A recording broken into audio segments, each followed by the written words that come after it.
The beat goes on. Tonight, our regular guests are Tony Amos, Barry Rushton, and Shane. And your host on The Beat Goes On, Gerard Smith. Once again, a big welcome to The Beat Goes On. Tonight, our special guest is well-known weather predictor Ken Ring. But tonight, we won't be predicting the weather. The big prediction that concerns us is the one that Ken made back in April on The Beat Goes On. Earthquakes. Are all the planets lining up for the big one?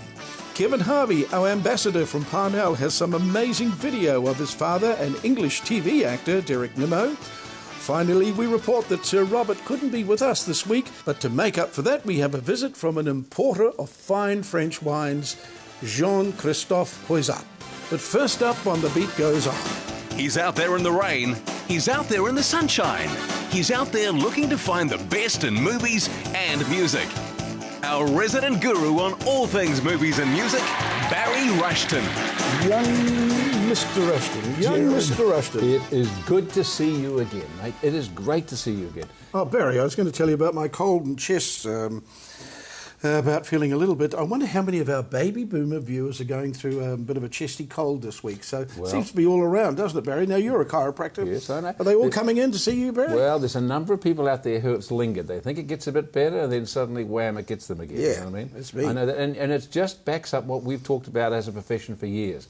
You've got to do the things that make yourself work better. Don't be looking for a silver pill every time, to look for something. So if you do all the things as best you can to allow yourself to be good, most of the time symptoms are just that. They're just a body trying to adapt. Well, I didn't want to start the show without telling everybody about my aches and my ailments. chesty cold, and you can hear it in my voice too. I can go home later on tonight, put myself back in front of the fire, and just warm up that way. You know what I mean? Yeah. Jared, this week there's been a couple of new. Now you can start, Barry. Thank you, mate. Now you can start. Jared, there's now been this week a couple of new releases have come out from people our baby boomer friends would know. David Gilmour from the Pink Floyd, all right, and the new one from our good friend Keith Richards. Now, I'm not a great Facebook person. If I ever go to Facebook, it's almost by default, or Karen will show me something. Yeah, I'm not a great Facebooker. But there was something that came on and said that, we as adults must start taking the care of the planet, better. Because what kind of world are we going to leave for Keith Richards? That's what the thing.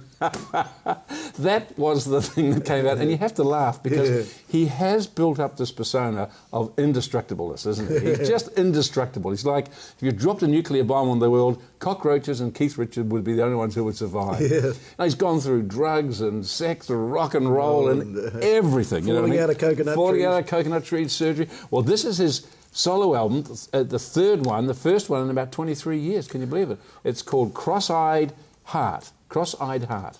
Right? Great. It is great. Yeah, it is. Keith rides again. Well, the Stones are going back in to do another album, which we've heard, which is going to be great. Now, people have asked me, is this any good? Yes. Most of the critics give it 7.5, 8 out of 10. I give it about 7 out of 10. Now, it's well known that good songwriting teams work. You had Lennon, McCartney, obviously Jagger and Richards. You had Elton John and Bernie Taupin and Gilbert and Sullivan. It seems to be that if you're writing with someone else, it's more than the power of two, And so I think if there's anything that lets this album down is that it's not written with Mick Jagger.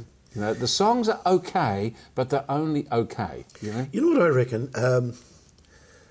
The Rolling Stones are a young band, and they came out, I think their first writing efforts came out with I Can't Get No Satisfaction. Well, that was one of the big hits, yeah. They did a couple of the biggest hit, that. The song that made the Rolling Stones. Without that song, I don't know where they'd be.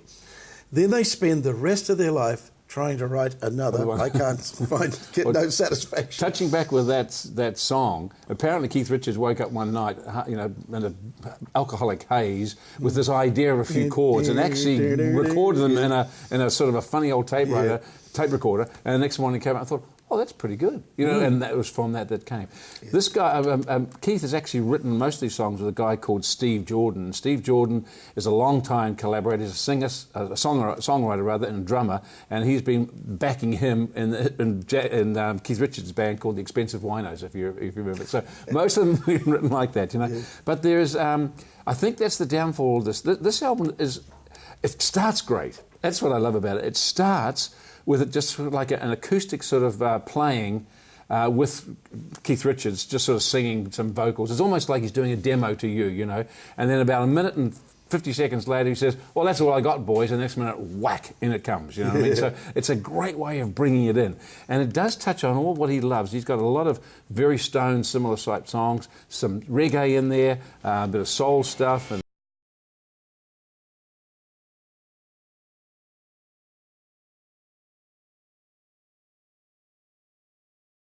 the great part about it is that you do hear that Stone sort of sound. I mean, they can't get away from it. I mean, and we all know that, you know, we know Keith Richards because he's a member of the Rolling Stones, you know. And so is it worth having? Yes, it is. It's worth having a good listen to.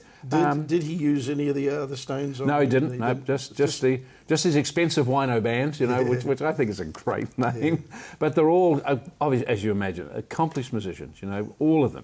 And so it's good, but it's not great. And I know you'll enjoy it, so I give it 7 out of 10. Keith Richards' new one, Cross-Eyed Heart, sorry. And I'm looking forward to the new Stones album when it does come. I'm going to phone Keith tonight and tell him you only gave it 7 out of 10. He'll be very cross with you, Barry. I'm going to have to go in hiding, you know, because I'm sure he's got influences around the world. Now, Barry, don't forget the Beat Goes On Dance Club. That's right. Every Friday and Saturday night, come along and have a great time. I know that, but as I say, I was there at the opening. Great parking. You know, it's just one of the things we look for. Free parking. No, it can't be free. Oh, please. It is. You're missing out on something there, Joe. No, it's free parking. May see you Saturday. Excellent. See you, mate. Thanks, Baz. Bye. Bye. Thank you, Barry. Coming up next on The Beat Goes On, we welcome a man with a very pleasant occupation. Every year he travels to France to talk about, hold up to the sunlight and sip some of France's greatest wines. Is that the type of job you would like? John Christophe, welcome to The Beat Goes On. Good to see you. Oh, it's always good to talk to a man that knows his wines. And of course you would, because I'll just tell our viewers that you have a wonderful outlet in Newmarket, don't you? That's right. It's a Maison Veyron. That's right. Wow, Maison, got it well right. done. Yeah, you've done right. Yeah. Now, what's the English equivalent of Maison Veyron? There's a house of something, isn't it? Yeah, that's right. Yeah. So it's the House of Voron, which Voron is the name of my family. Yeah. I've been in the wine business since 1879. Yeah. And that was the name of my great-grandfather. And Voron. Voron was, yep. Yeah. Yep. And, well, look, tell us about France anyway. That's the first thing. Great wine country. Wonderful. I mean, is it the biggest producer in the world still? No, it's not actually. It's not? I think Italy is, in volume, is the largest, yeah. So we got, in France, I think we're just short of 1 million hectares of vines. So if you want to put that into perspective, in New Zealand, if you put all the vineyard of New Zealand together, we're about 35,000. So France is nearly 1 million. It's 980. So first is the Italians? Yeah, in volume, definitely. Volume, yeah. In in volume where does France sit in there? I think second or third. Spain is quite a big producer, but no, I don't think as big as France. Yeah. Oh, okay. Now, when, little old New Zealand, it's a great producer, but it's that compared to world volumes, that Very, much, isn't very it? much so. Yeah, what was very your much first taste of a New Zealand wine? Can you remember that story? Yeah. I came in New Zealand in 1991. But I was working for a wine merchant in England at the time, and the label was Cook, the Cook label, which we used to bring in. Do you remember that? In England, and that was my first touch to New Zealand wine. That was in 1990, I think. Shocked or dismayed, or did no, you like it? no. Surprisingly. I had a little bit of a wow factor, It's like, wow, what the hell is all that fruit, coming from? And then it was a little bit of a recession in England, so I decided to leave England, and I thought, well, I don't know anything about New Zealand wine, so that's where I'll go. I'll go to visit the New Zealand vineyards. Now, we weren't that developed in 1991, were we? No, it was a tiny little industry then, and it's just gone just like this. Yeah, amazing. And so then you decided to come to New Zealand in 1990. 1991, exactly. Yeah. You've been here in New Zealand in the most vital time for the New Zealand wine industry, haven't you? You've seen it go from... New Zealand's got to be careful that if New Zealand's gone like this, the rest of the world didn't do like that or that is. Yeah. They're also progressing, And thanks to the new world, in fact, the old world has progressed immensely since the new world. Yeah, okay. With new technology, with new approach, and so New Zealand's gone like this, but the rest of the world also gone up a little bit. So, the wine we're drinking today all around the world is far superior than where we were drinking 30 or 50 years ago. Yeah. You've got to have a point of difference. You've got a lovely outlet called Maison Vaudan, and you're here in this marketplace. What do you think that you offer Kiwi buyers when they come in to talk to you? What can you give them? A French difference. The French difference. Yeah. Vive la France! Now, our French wines are very, very different to our New Zealand wine. French wine, they don't have the instant pleasure. And that's the reason why New Zealand wine is so popular around the world today. Yeah, it's a quick fix. It's exactly right. It's the wine is very forward, full of fruit. They jump on your knees before you got time to say hi, and the guys and the wine say, take me home now. French wine are not like this at all. They're a lot more challenging. They come, they judge you before you got time to judge them. They like to say, come to fetch me rather than me coming to you. So they are very, very different. Yeah. Now, in your outlet or shop, do you have, is it all French wine? It's 99.9 French. And we do have a couple of New Zealand brands because they have a French connection. Yes. Yeah. So, now, how do you pick these? How do you pick them? You go so to we France, go there of course? 2 or 3 times a year. Yeah. Okay.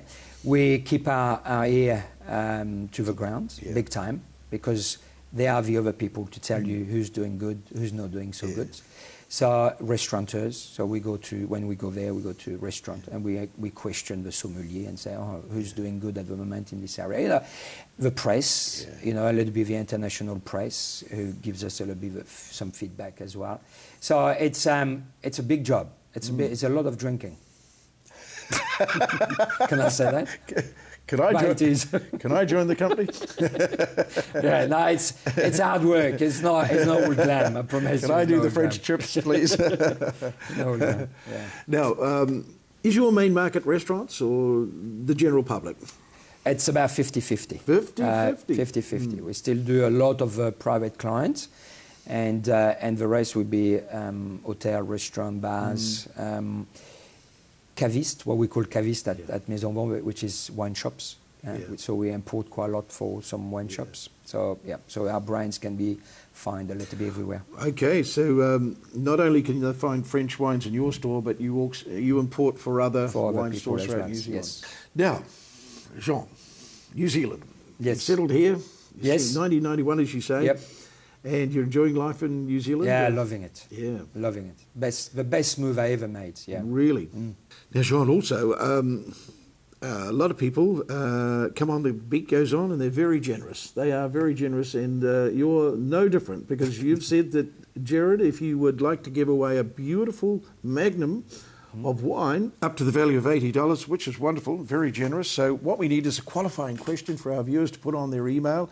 And of course, you also go to the website, and not just email. You can go to the website, and there the question will be. But where is Maison Vaudan? Which suburb of Auckland? And the answer, of course, is Newmarket. Newmarket, easy to find. Yes. One of our biggest suburbs. So that's the. So just email Jared at The Beat Goes On, or go to the website and enter the competition. Great. Just off Kaiba Pass. Everyone knows where Kaiba Pass Yes. is. So just find McColl Street, and is there a telephone number they can give you a call? Yes, they can give us a call on 09 529 0157. Say that again, because... Yes, 09 529 0157. 0157. Jean, look, it's great to hear from you, and to know that the French wine industry in New Zealand is alive and well, and doing very good. Yep, yeah, we're quite happy. So I bet you don't know how many bottles you sell every year. It's probably more than you can count, or... Oh, yeah, it's a lot more than I can count. Thank God for this. 1, 2... Jean, thanks very much. Thank you so much. Thank you. Bye. Once again, a big thanks to Jean-Christophe for joining us on The Beat Goes On. And before we talk to our special guest, we have some winners to announce from last week's show. One lucky viewer has won a homebrew startup kit valued at $100 from Homebrew West. From the draw, the winner was Andrew Dickens. Also, 3 lucky viewers have won a copy of Organic Explorer. From the draw, the winners were Yvonne McLean, Dave Riddell and David Bowden. And before we continue, we ask of our viewers, don't forget that you are never too old to boogie. The Beat Goes On now has a swanky, brand new nightclub for baby boomers to play. Come along and join in the fun every Friday and Saturday night. All details at www.thebeatgoeson.co.nz. And right now it's time for that time when we talk to our special guest. Tonight our special guest is well-known weather predictor Ken Ring. But tonight we won't be predicting the weather. The big prediction that concerns us is the one that Ken made back in April on The Beat Goes On. Earthquakes. Are all the planets lining up for the big one? It's a big welcome to Kenneth Ring. Hi Gerard, nice Hello, to be here. Ken, good to see you. Always good to see you. Well, I'm looking forward to this particular session, Ken, because it was 5 months ago, 5 months and 20, let me work it out, you were back on the show in April, April the 20th, so it's 5 months and 8 days. And you made a prediction. You made quite a fantastic prediction about earthquakes, and we've waited. We thought, well, we'll just wait quietly, and things are starting to move, exactly as you predicted, Ken. So what do you think about that? Well, I'm always pleased, of course, when a prediction or a suggestion or a forecast comes around. So it does look like something is brewing all right, because what I was saying was around about the end of September there would be... Early October. An earthquake in New Zealand somewhere around the centre, or anyway, between Christchurch and Taupo, a fairly sizable one. And there was all sorts of evidence pointing to that. And of course we've had the 8.3 in Chile a week ago. Well, in another week's time, you're coming up to the potential for what I said then. And that's because we always follow Chile. We're 6 moon hours, if you like, from Chile. So when the moon is above Chile, 6 hours later, it's above us. And these are kind of pulse times for the moon. So whenever there's a large earthquake in Chile, there's always a big one here as well. For example, before the 4th of September 2010, there was nearly 2 weeks before, there was a 7.1. This was the first earthquake in Christchurch. The first earthquake. There was a 7.1 just up the road from Chile in Ecuador. Before the 22nd of February one in Christchurch, there was one on the, I think it was the 10th or the 11th of February, nearly 2 weeks before, in Chile. And if you go back to the Napier earthquake, there was exactly 2 weeks before. The Napier earthquake was on the 3rd of February 1931. On the 15th of January, there was an almighty 8 magnitude earthquake in a town in Mexico, killed 60 people. At the same time, on the same day, there was a volcano on the Chile-Argentina border. So that was again 2 weeks beforehand. So from last week, the 8 in Chile, 2 weeks on, is boom, hitting one here. So Ken, you're not basing this on the fact that your elbow's itching or anything like this. You're basing it on there's a pattern emerging here, isn't there? It's all I'm looking at, patterns and cycles. Now, coming up also early next week is the closest moon for the year, called the perigee, but the closest one, and also a full moon, also an eclipse. And also places that see eclipses further down the track, a few months, they get an earthquake as well. So, like, everything is pointing towards this date. Everything's lining up. And that's what I do. So all these things can be predicted ahead because we know how to look at the orbits ahead of the moon and the eclipses, and we don't know when the earthquakes are going to strike, but as soon as they start doing so, we go, aha, here they come. And there was a 5.1 on Thursday morning in last week, Tokoroa. Yeah, and it was coming up to low tide. They always come up to low, although it was inland. The nearest tide was around Tauranga. So what you're saying is we don't know whether it's going to happen, but if it was ever going to happen, it's going to happen now. Sure. Nothing is certain unless you're God, and I'm not. So, but you can say, here's the pattern. Well, what else do we go on except patterns? That's how we live our lives. But and that's Ken, how what we else do you things. go on? There's certain people in this town who believe that you don't know anything about this, Ken, unless you have a degree in geology, etc., etc. Well, I say to people who say, have you got a qualification or a degree? I say, what do I want a degree for? And they say, well, so you could get a job. So I say, well, I've got a job. You know, why do I want a job? I mean, you know, to me, it's I'm the only one doing this job. What's wrong with it? You know? Now, the seismologists, as they're called, they, of course, they should be warning us about. They should be using patterns like this to warn us, but they're not, are they? Well, the seismologists should team up with astrologers and astronomers who know the cycles of the planets and the moon and the sun. And the geologists have access to all these sensors, which they've distributed all around the South Island, at a cost of about $40 million, starting off in 2009. But the trouble is they don't talk to anybody because they're all chasing the same funding. They're all earth sciences, just down the corridor from each other, but they never have combined... They've never got to the same room and talked about it. No, and they wouldn't. It's the way Western tertiary education is set up. Now, Ken, do you mind if we just play that little bit from our program back in April where you made that prediction? We'll play about, say, a minute and a half to 2 minutes. Let's have a look at it. I wouldn't be panicking, you know, if I lived down there, but I would ring mark the calendar, say between the 27th of September and the 2nd of October. That's the leeway period. And I would just... you know, keep an eye on rumbles that were occurring round about the place, little warnings, because there are warnings. Nature doesn't do anything without a rehearsal, you know, just like a piece of theatre. I love that. Say that again. Nature doesn't do anything without a rehearsal. Yeah, there's always little pre-emptings that come, you know. Well, Ken, there's prediction you made way back there on the 20th of April, 2015, and we've already seen the results. Chile last week, it was a biggie, wasn't it? It was 8.3. 8.3. And there was a 5.1 in Tokoroa. There were also a couple of others around within a couple of days of that. So we might be all that we get. Yes. But if it's going to happen, this is the best time for it to happen. I'm picking that there's probably... I'd be surprised, put it that way, if there wasn't something. But you know, you can't scare people and say, well, it's going to be in Wellington and Willis Street or anything. You can only say, well... it's going to be, I think, between Christchurch and Taupo, because that's the zone that they're appearing at the moment.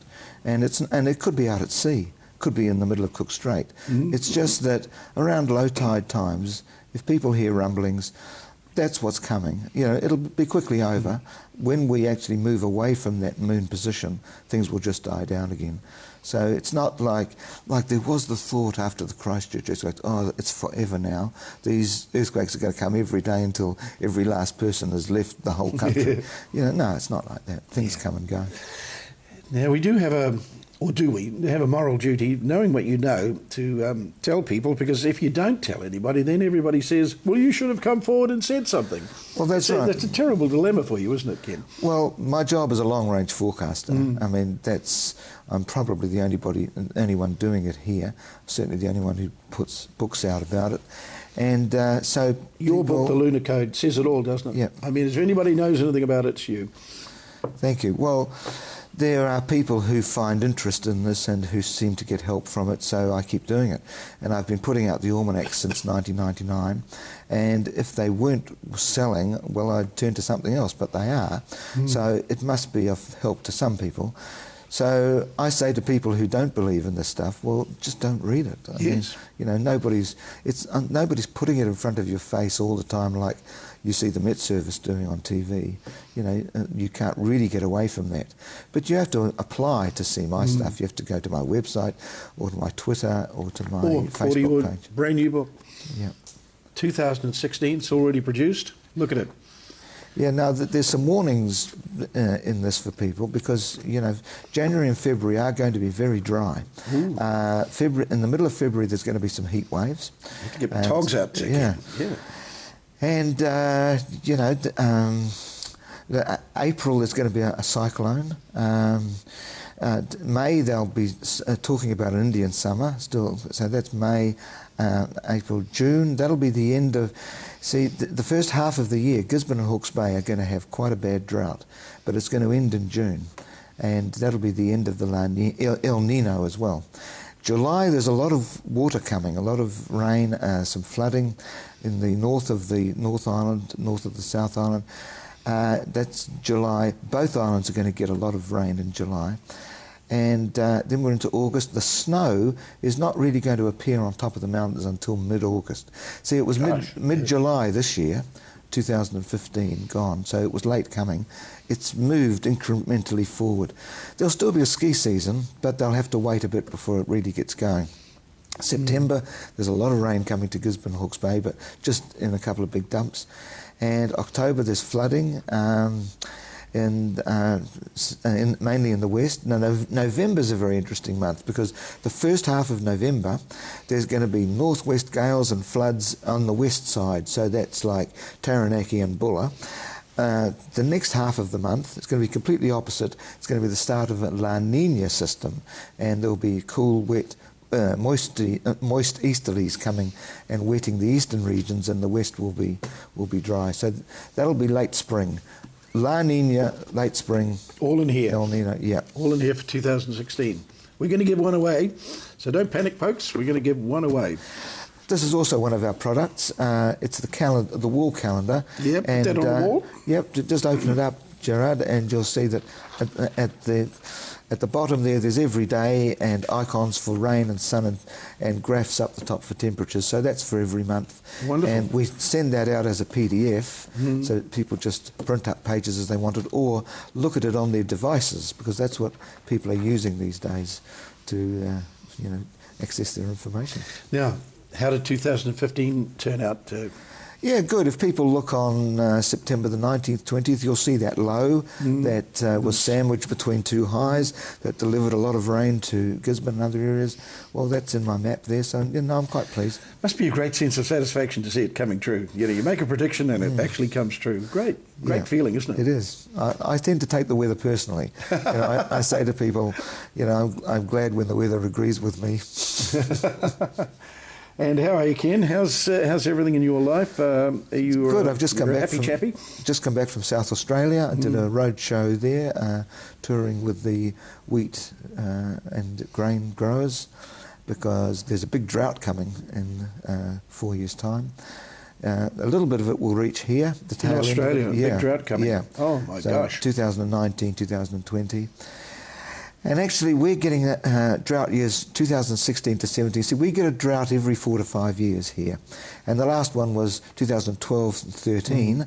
Well, go ahead, and it's 2016, 17 for the next drought sort of spot. See, before 2012, 13, there was 2007, then there was 2002, and those were our drought jumps. So we will get a little bit in 2020, not as much as Australia.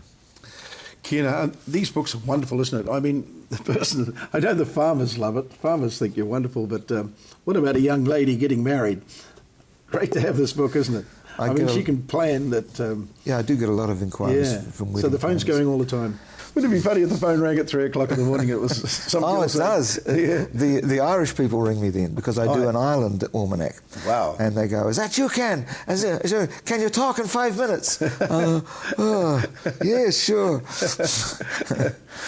Now, Ken, just before you go, we're going to give the book away, but I noticed that His Holiness the Pope has decided to get into the global warming. And you and I are both incredible sceptics of this whole scam called global warming. What was your reaction to that? It's all political. I mean,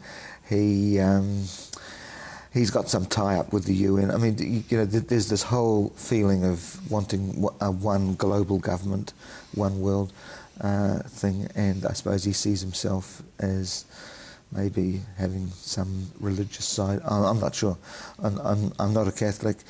I respect anybody's religion, whatever they do, so I'm not trying to diss the Pope, but I do diss any politician who's trying to push global warming and tie it up to a one world system. Being the fault of humans, Well, of course, how can it be? Yeah. I mean, climate is not something we can control. We can't even control our drinking habits, crime in parts of Auckland. We can't control our teenagers. So how come we can control the climate all of a sudden?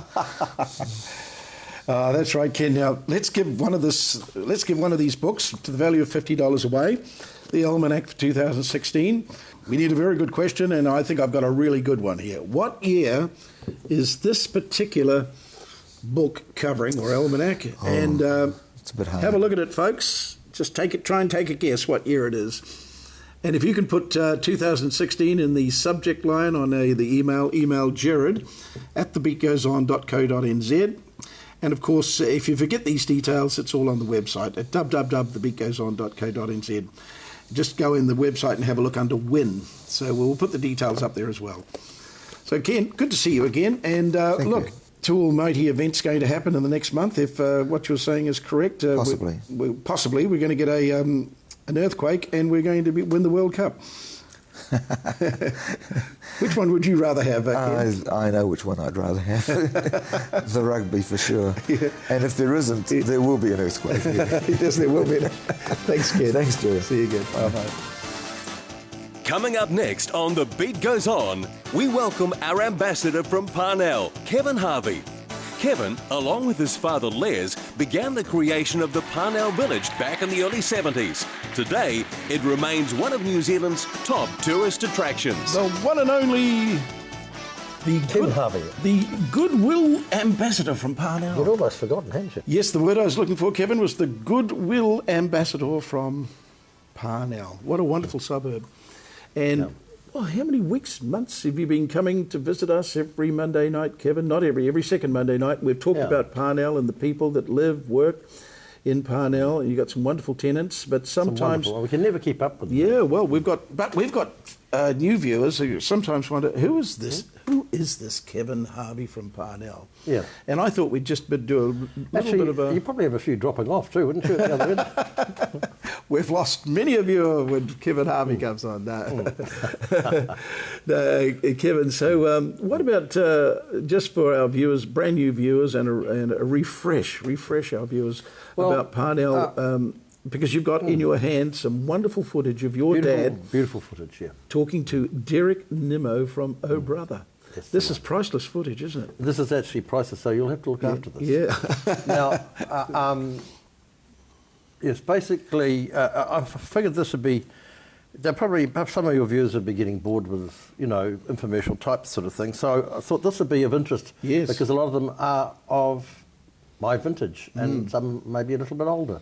So they'll all remember Derek Nimmo, and probably a lot of them will remember Dad. So, this is a lot of fun. But first of all, Kevin, let's talk about your father, Les Harvey. He was a legend. He was an icon of Parnell. Yep. Now, what happened? And a great father. He lived up in Parnell, or he knew Parnell, and he saw it was a rundown suburb before your dad got there, but he saw potential. What did he do? Did he just go and start buying sections? How did it all happen? Yeah, no, he did. He saw the beauty and the magic that just had to be realised. But did he buy it up for a song? Was it really going really cheap? I don't know. I can't remember if it was a song. I probably would. Always when you buy property, it's for a song. Because the thing about property is there's less of it every year that passes. But it wasn't the genteel suburb it is now. No, it was. We won't go too far, but it was a fairly rundown one. And there was one place up there. It's called the Turret. Yep. And it's where the sailing ships used to come in with the sea captains, come into downtown or across to Devonport, and of course the wives, sailors' wives. They used, the captains' wives who used to live in a place called Myrtleton, and there's a little place where she could trail the telescope, and say, "Oh no, he's just pulling around North Head. Quickly, get out of the way, you naughty gardener. He's coming home. He'll be home soon." So that's why they. That wasn't Lady Shatterley, was it? Well, it might have been very in the same genre for sure. So that's still there today, and that was the first one that your dad bought. No, it wasn't the first one. It was one of the first ones. One of the first. But anyway, he's done a beautiful job. Of course, he had to fight the council. As soon as anyone does anything a little bit different, you tend to be a little bit ostracised. But he was a good fighter, and he was true to his endeavours. Yeah.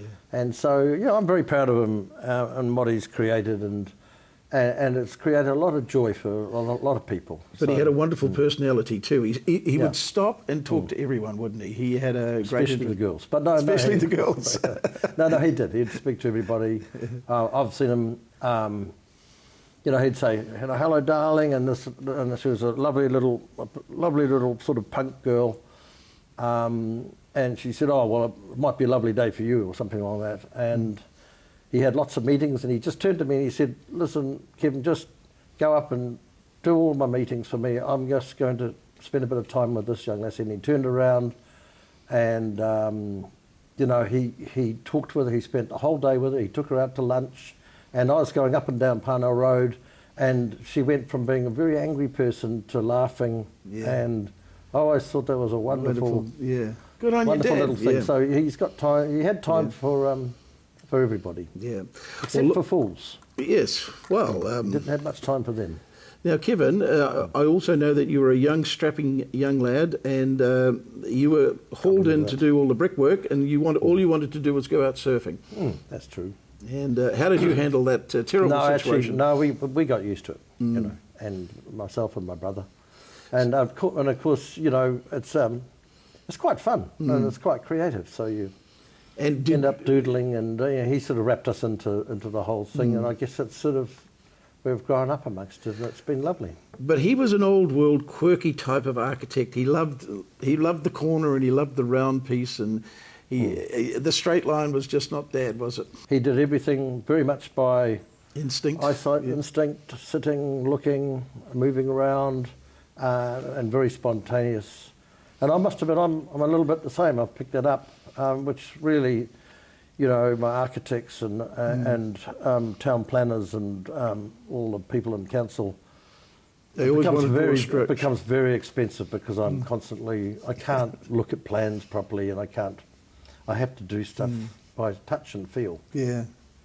So- Well, look, in your hand, you've got some great footage there, precious footage. Now, this is your dad in conversation with Derek Nimmo, and all our viewers. Up when Parnell Village was being just newly formed, and it was a real party atmosphere. And Was how it did that period? Derek Nimmo from Oh Brother, how did he get to talk to your dad? What happened? Did he just meet him accidentally, or No, was part of this is a proper documentary. Yeah, okay. Yeah, I think it might have been by the British. Anyway, so Well, let's start at the start, shall we? And we'll have a look. In the last 30 or 40 years, cities throughout the world have had their hearts torn down, destroyed by people and organizations whose only interest, alas, is to make the maximum amount of profit from the smallest possible area in the shortest possible time. They have little concern for the quality of the buildings that they're putting down, or indeed for the aesthetic quality of the ones they're putting up in their stead. Here in Auckland, one man was determined that it wouldn't happen to the city that he loved so dearly. And by a happy chance of fate, he combines the vision, the eye, the enthusiasm of an artist with business acumen equal to those property developers whose ambitions he has so successfully thwarted. His name is Les Harvey. Artist, fanatic, philosopher, owner of dozens of beautiful old buildings which he has vowed to preserve for the future, craftsman, millionaire, bricklayer, lover of old junk, enemy of progress, flatterer and flirt. All the girls in the street. Don't you love it? Don't you love his hat? Twins are beautiful. Yes, they are. You know, even if they're only maybe 20 years old. But when they are, but when they're 25, they're marvellous. Yeah. People either love him or hate him. There seems to be no middle way. He already owns large sections of the old part of the city. In fact, wherever you see a beautiful old building anywhere in Auckland, it probably is his. Yet he insists that he owns nothing. He is just a custodian looking after beautiful things so that they can be preserved for people to enjoy them. His principal achievement is here in Parnell Village, which, when he started, was a crumbling collection of shabby old shops and decrepit weatherboard houses. These he has gently recreated into a charming group of restaurants, open-air cafes, craft shops and boutiques, surrounded by cobble lanes and bricked courtyards, all punctuated by flowering trees and miniature gardens, which he has planted. Now, on the face of it, it might sound as though Parnell was the same as London's Chelsea, New York's Greenwich Village, or even Sydney's Paddington. What makes it different is that it is entirely one man's dream of what a city should aspire to become. What I aim for is a sort of a little magic quality, you know, for a magic city. And I'm very short, as you can see. And so everything I design on this very small scale. You see, it's a bit like a clown. You know, a clown's an incredible creature. He pays for grandpa and little children and for other people. And what I do when I'm designing this little shop here, for instance. So this is what a children's bookshop. Yes. And because it's for children and for, you know, all of you tall people, but for a little child, if you get down here for a little child and you look through there, yeah, it's a magic place. I put a little daffodil on top of that corner piece, and then I actually lay down here, you see, and I sketched out this crazy little window.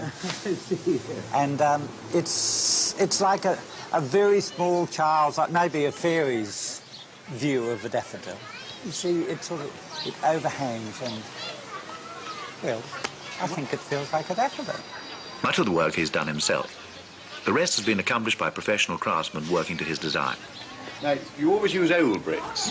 Yes, very well, of course, because old bricks have a softness, you know, and they are things that people made by hand or in very crude presses. Yes, of course I lay them myself.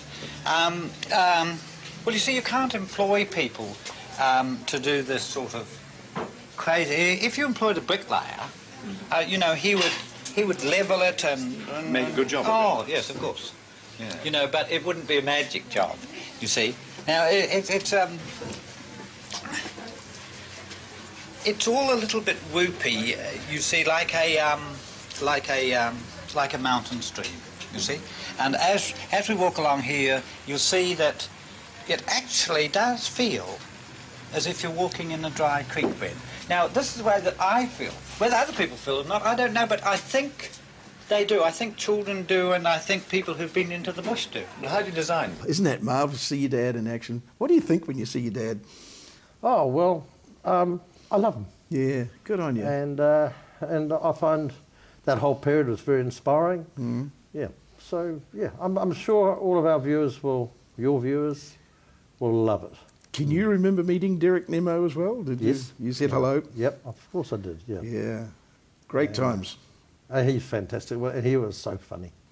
But he was a real gentleman. He was a lovely, lovely, lovely man. Thanks for that little journey down memory lane today. That was wonderful. So, pleasure. You're going to be back in 2 weeks' time, and you'll bring another tenant. But I thought it was time that we had a little chat about who and what Kevin Harvey is, a little bit of your history, and of course the fantastic job your dad played in building up Parnell. Yeah. So it's all about having a perfect day in Parnell, isn't it? A perfect day. Yeah. Kevin, we'll see you in 2 weeks' time. Okay. Thanks, Kevin. See you. Bye-bye. He's a singer, and he's a man that can shake, rattle and roll. And he takes us down memory lane week after week with Where Are They Now? And the Song of the Week. To finish the show, it's our pop encyclopedia, Shane. Shane, how are you, mate? Hills. Hey, good to see you, mate. Hey, you're looking fine, Shane. And you don't look too bad, seeing you've seriously got the flu, I believe. Yeah, I have. It's but you're not doing too bad. Funny little flu. It's sort of like it's more chesty and coughing up stuff, and they've examined it with microscopes. Well, let's see if we can help you get it off your chest, mate. Right? Come on, unload it. Get it off your chest. Unload it. And you can hear my voice. Oh, well, yeah, I'm careful. And, good to see you anyway. Oh, they've said this. The DNA structure doesn't resemble anything humans, Shane. No, well, yours doesn't, that's for sure. I am certain you're an alien.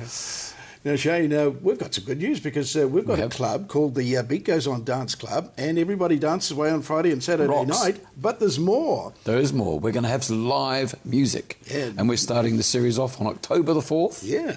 With Shane and Shazam, obviously. It's a Sunday afternoon. Yeah, it starts at 3 in the afternoon. So Band it's kicks off at 4. slightly different, folks, but it's live music. You're never too old to boogie, Shane. I love that logo. But anyway, Shane, that all pales into insignificance compared to Song of the Week, and it's a beauty. Don't know what that's about, but anyway, it is a beauty. And I'll go straight to the matter at hand, and we're going to talk about Sheena Easton. Sheena, now, what remember ever her, happened to Sheena Easton? Yes, what did happen to I mean, Sheena she was a huge megastar, and all of a sudden, gone. And she's still out working, but and so on. But where did it all start? I can't think of a song that she sang. I feel a bit embarrassed about this, but because of a huge name. Well, she sang the James Bond theme. For your eyes only. No, Huge that star. Aren't you a James Bond fan? You've got a little inkling of, you look a little bit like him. Well, give us a clue, Shane. What's one of his songs? Put me out of my misery. It's called Morning Train. And it was called 9 to 5, but they wanted to defuse between Dolly Parton. I've got it. My baby takes the morning train. Anyway, but where did it all start? In Scotland, in a little town called Bell Hills. Now, a little town it was, and she was the youngest of 6 children. And her dad died, well, she was born in 1959, so her dad died in 1969 when she was 10 years old. And left mum to raise the 6 kids. Some of them were quite grown up because she was the youngest, but she was only 10 years old. And mum had to go out and get 3 jobs and fought like hell, a good trooper. She managed to bring up the family and get them all there. But and then, of course, after that, she was very interested in music, and her first really public appearance was at her parents' 25th wedding anniversary. And she got up and she sang that one, Early in the Morning, One of These Days, that great Bobby Darin song. And she sang that, and she was only 5 years old at that time. What really did the change, when she was inspired to take up singing, she said, that's it, that's what I'm going to do. She went to the movie The Way We Were in the 70s. Remember that movie? Wow, yeah, that was Barbara Streisand sang the theme song, The Way We Were. And she heard her singing that in the movie and just went, I want to sing like that. That's what I want to be. Barbara Streisand, that was her mentor, inspiration. So she went off and she did very well at school, and she had such high grades that she got into the Academy, the Royal Academy, I must say, the Royal Academy of Arts and Music up in Edinburgh. So she went off to study there. That's what she did. And then 19 years old, of course, she auditioned, like we were talking before, she auditioned for this show for the BBC, and she got it, and she became a mega star. Now, so she's, and right through the 80s and 90s, I mean, she had an unstoppable career. It was just strength to strength to strength, But she's disappeared. But she has sort of disappeared, and really, we never hear a word about her now. I don't hear very often her records on the radio or anything. And great singer. She was only this high, tiny little Scots lady. Now, she married early in the piece to a Scots boy, a singer in Scotland, and she was only 19 at this time, just before she auditioned for the show in the big time. And she married, that lasted 8 months. And she married a guy called, now her real name was Shirley Orr, O-R-R. Oh, really? The Scots name. Yeah. So she changed it. How did she change to Sheena Easton? Well, her first marriage, he was Sandy Easton. So he turned around, married her 8 months later. She walked away. She kept his name. And she kept it for the rest of her days. She's still called Sheena Easton. Well, yeah, she liked the Easton. And it's much better than Sheena Orr. Yeah. It doesn't quite, doesn't have that ring. That was the first marriage over within 8 months, and that became the pattern of her life over the next 4 marriages she had. 4 marriages, yeah. Gosh. So far. She's only 54 now. Shane, if she'd met you, she would have remained 56. loyal to you. Oh, she would have, like any other woman. I mean, they're all loyal to me. I just think she met the wrong man, Shane. I can hear a sigh of over the whole entire nation. Anyone watching this show. Time isn't over yet. She may. Someone actually said to her, "You're going to do a Liz Taylor. You're going to get married 8 times. You think you're going to push?" She said, "No, I would never. Don't ever put me in that club." She said, "I would never marry the same arsehole twice." Meaning, because Liz Taylor married Richard Burton twice. Yeah. But that was her very words. I'm sorry about the swearing, but that's what she said. But anyway, Sheena, what's she doing now? She came out of hospital not long ago looking very frail in Las Vegas. She lives in Las Vegas now. She's married all sorts. She married a booking agent, entertainment booking agent, obviously looking, that'll get me the gigs. That lasted a year. Then the marriage that lasted longest was 18 months. 18 months, and that's the longest. Yeah. Wow. And he was a TV producer. Maybe he was trying to get a TV show or something. I don't know. Now, she's the common denominator in all these marriages. Yeah. So there must be something wrong with her. It's got to be the wrong. It's got to be her. Got a problem. Yeah. In such a short space of time. Yes, boom, exactly. boom, boom. And the final marriage was to a plastic surgeon. Now, this plastic surgeon he'd never married, he'd never fallen in love before, and he'd been a workaholic all his life, and he was only around about 40. Mm-hmm. And he had a fantastic, he was a top surgeon, plastic surgeon in Hollywood, in Bel Air. And he was making huge money, and he was just the man in Hollywood. But she turned around, she married him. She wanted to live in Las Vegas, so he sold up his business and everything else, moved to Las Vegas to be with her, and he was stepfather to her adopted children. She had 2 children she adopted during that period of time. Mm-hmm.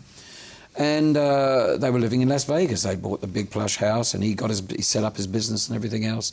Poor guy. And anyway, she just turned around a year later. It was a year into it. He's living in Las Vegas. He set up his business, getting it all going underway, and they had this big house. Great. The kids loved him. And she turned around and said, "I don't want to see you again. It's over." And there was no excuse. He hadn't done anything. All he'd done is work hard and try, and he was absolutely besotted by her. And she turned around and just said, it's over, refused to see him again, never saw him, never spoke to him again, nothing. And referred to him as Mr. So-and-so, by his surname, rather than his Christian name or anything. And she wrote him one letter, like a Dear John letter, saying, "It's over, I don't want to see you again," etc. And never explained it, never gave him a reason. Obviously, that's the way she works and operates. And that sums it up. It's terrible. And this guy, she broke his heart. He's still in love with her to this day. He says he's still walking around saying, "I still love her." I was privileged to have loved her for a year. What a sick guy. But, come on, mate, wake up. And she broke his wallet as well. He went bankrupt when she left him. He went bankrupt. It was disaster. Hello. Yeah, and he still loves it. I don't think she should have met you now, Shane. No. I think she could have done some terrible psychological damage to you, Shane. I wouldn't have, as well as I wouldn't have enough finance for her. That is high maintenance. She was worth $49 million at that peak of her career. There, it was in trade magazines and everything. How much money she had. But the word is out that she's lost her fortune, and no one knows where it's gone or what's happened. She sings that, but she's still gigging, and she's got about 8 gigs booked this year. Really? Just good size gigs. Things aren't looking that good for her these days. The big time is definitely not there anymore. She's definitely gone down a few notches. Shane, I can surmise that tonight's song of the week has got to be. It's got to be Sheena Easton, that's the name, from 1980 with her second big hit, #1 in America, Morning Train.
David takes the morning train.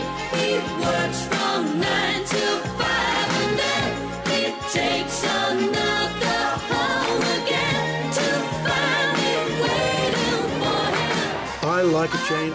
I loved it at the time. It's bright. It is. It's breezy. It's happy. danceable. It's got everything. Did you know? Did you know? Now, that, as you know, that's... I probably know it, but I won't admit it. You just listen to the song, and it's all about a wife at home who can't wait to see her husband. She's dutifully waiting there at home, the housewife. In real life, when she recorded that song, it was her second single. Her first one had done so-so, and she wasn't that keen on... So if this one isn't a hit, I'm going to get married, I'm going to settle down, and I'm going to become a housewife. But I reckon she would have had a pretty difficult job of doing that. From what's transpired. So what transpired, it became number one, and she didn't have to become a housewife in that sense and sit at home and wait for the husband to turn up off the train. Well, I wonder if Not she thought on taking the morning sausage. Do you think that? What are you saying? God. You can't get away with that on television, can you? Taking the morning sausage. I'm over it. We can only say, Shane, sterling job, old sausage. Okay, Shane, yeah, done it again. Baby.